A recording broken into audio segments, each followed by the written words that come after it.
In Ghana today, as at 2025, buying a house can actually swallow your life savings at once. Now, on the other hand, if you're renting, it can drain you year after year with nothing to show for it. But here's where it gets a little bit, twisted. What looks cheaper at first could actually cost you much more in the long run. Imagine paying 2 years rent upfront, and I'm talking about tens of thousands of cedis, all to live in someone else's house. Now imagine locking all your savings into a house of your own only to discover that you can't finish it, or the plot is sitting in a place where you don't even want to live in the long term. Now this is the reality of Ghana's housing system as of 2025. Now the question is, should you buy or should you rent your own?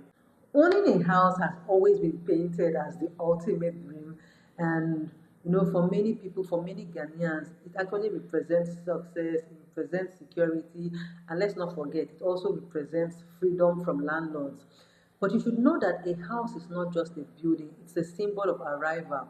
Parents often dream of leaving properties behind for their children. We see some families actually talk about building back home because to them it's a lifetime goal or it's a lifetime achievement. But the reality of building or even buying a house in Ghana as of 2025 is not that simple. Land prices in places like Accra have skyrocketed. Now let's look at some places in Accra like East Legon, Airport Hills, or even Cantonment. The prices there for lands are beyond the reach of the average Ghanaian. Even in the outskirts places like Pokwase or even in Kaswa, the prices of land we see are rising daily. A single plot of land in places like this can go for 80,000 to 500,000 Ghana cedis, and this is actually depending on the location of the plot in those places. Now, buying land is only the beginning because in building a home, it means that things like cement, iron rods, labor, and so many other things, they seem to never come to an end. And now many people start building their projects, they start from the foundation, they raise the walls, and then the money finishes. The structure is left abandoned, and before you know what, the place is covered by weeds. And this is because the dream was actually bigger than the budget on ground. Despite all of these, despite the challenges, the dream of owning your own personal property never dies because we see that people keep saving, people keep sacrificing, and this is because they are hoping that one day they will finally finish their own house and move into it. Renting, on the other hand, it looks easier at first. There's no need to save for years before you move in. Just pay your rent up front. Oftentimes, you might be given a 1 or 2 years loan in advance, and then you get the keys. For young professionals, for students, or for families that are just starting out, renting seems like the most obvious choice for them. But here's where the problem lies. Rent in Ghana is not cheap. Now, in places like Accra, a decent two-bedroom apartment can go for 2,000 Ghana cedis to 4,000 Ghana cedis a month. That means that you might likely pay 24,000 Ghana cedis to 48,000 Ghana cedis upfront, and this is just for 1 year. Or if it's for 2 years, you might be paying 96,000 Ghana cedis. That is if the landlord is insisting on that. So imagine handing over that kind of money to someone else, just knowing that in 12 to 24 months' time, you will have to pay that amount of money again. And at the end of the day, you own nothing. You own nothing because you are just a renter. Now, renting feels like freedom because you can easily move, when life situation, changes or all of that come your way. But it also feels like a trap because the money you are going to pay for your rent, it doesn't come back to you. So month after month, year after year, you are funding someone else's property investment. Now let's break down the numbers. Supposing you rent a two-bedroom apartment in Accra and you're paying like 3,000 Ghana cedis a month.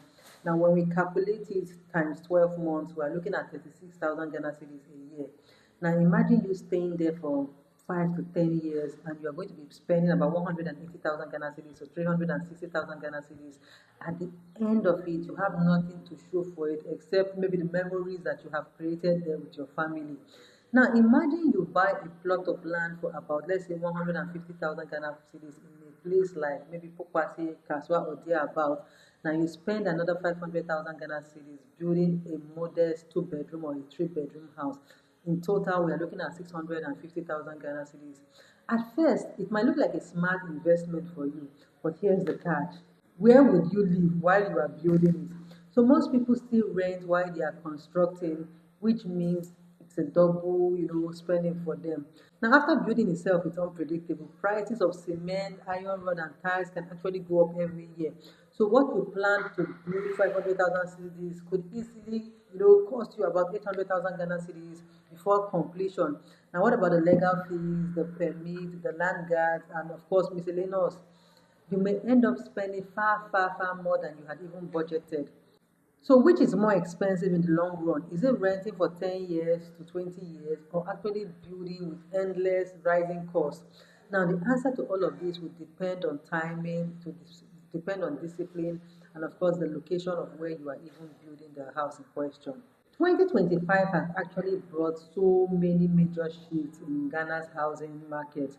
A lot of real estate developers are everywhere advertising gated communities. We see modern apartments and smart houses, but their prices are set in dollars. A 2 bedroom townhouse in a place like East Legon can be around 120,000 Ghana cedis to even 180,000 Ghana cedis. And if you calculate that, that's about 1.8 to 2.7 million Ghana cedis, which is completely out of the reach for the average salary earner right here in Ghana. Meanwhile, landlords, on the other hand, are increasing rent every year. They give reasons for why they are increasing their rent, like inflation and the cost of maintenance. The rental market has become brutally competitive. Students, workers, and even families that are coming from abroad, they are scrambling for the same apartments. So this ends up driving the prices up even more. Now, for many people in 2025, the dream of buying their land to build has become even much harder. Now, the reality of also renting has become more painful. So it's a dilemma between buying and even renting. Both buyers and renters have regrets. Some homeowners regret rushing into buying land without the proper checks. They discover later that their land might have already been sold to multiple people, or that they built in a flood-prone area. Others have the regret of locking in all their savings into a house that is far from the city, which leaves them with the problem of commuting on a daily, which is a little bit hazardous and terrible for them. And at the end of the day, it leaves them with no extra money to enjoy life. Now, renters, on the other hand, regret the endless payments. They see their friends who might have started, building early, now enjoying their homes, while they are still transferring huge amount of money to their landlords. Some even face the humiliation of being evicted because they couldn't pay their rent, or they just couldn't renew their rent as at when due. One of the biggest reasons that people choose to buy a home is stability. Owning your home means that there is no landlord knocking on your door, there's no sudden rent increase, and the biggest fear, which is eviction. Now you know that your children can grow in a stable environment, knowing that the house is truly their own. Renting, on the other hand, cannot be said to be the same. There is this fear of uncertainty that anything can happen, and when this happens, families may have to move every few years when the landlord sells or the landlord increases the rent. And when this happens, children change schools. Tenants can lose a sense of beginning. For families, this instability is stressful and it is morally draining. But for single people and the young professionals, renting can feel more flexible for them because they can move closer to their work, they can change neighborhoods easily and get to explore different parts of the city without them being tied down to any place in particular. Buying a land ties you to one place. Now, if your job moves or opportunity arises in another city or maybe abroad, it's very difficult to leave. Your house may even become a burden to you because you just can't pack it up and go with it. Renting, on the other hand, offers freedom. Now, if life changes come, you change your location. You are not tied down to the building in question because, well, it's not even your home. So the decision is always going to depend on your lifestyle. Do you value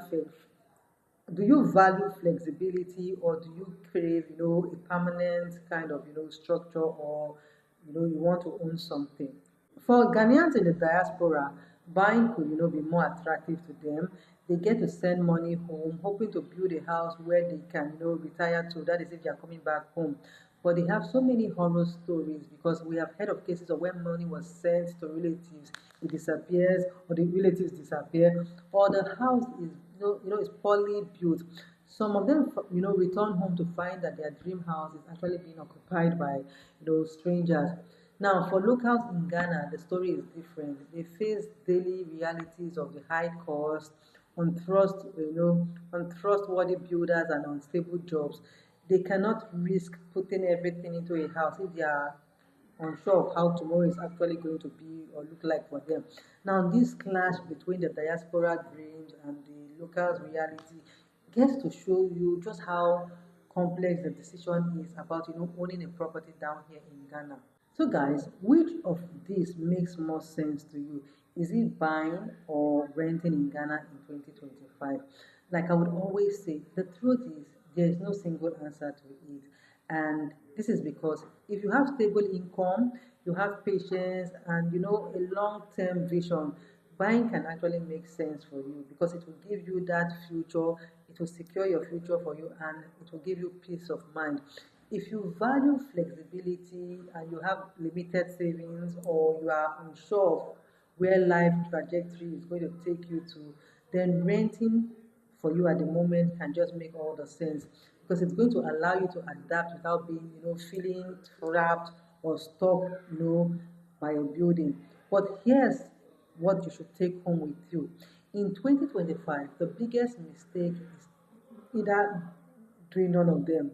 So whether you choose to rent smartly or you want to buy strategically, you have to plan carefully. You have to create a budget. You have to, do a lot of research. You need to ask questions, because all of this are going to guide you in the decision that you're going to take at the end of the day. Because in Ghana today, housing is not just about giving yourself shelter. It is about survival. It is about stability, and it is about strategy. So, guys, I have been able to break down the big question for you guys, which is buying versus renting in Ghana in 2025.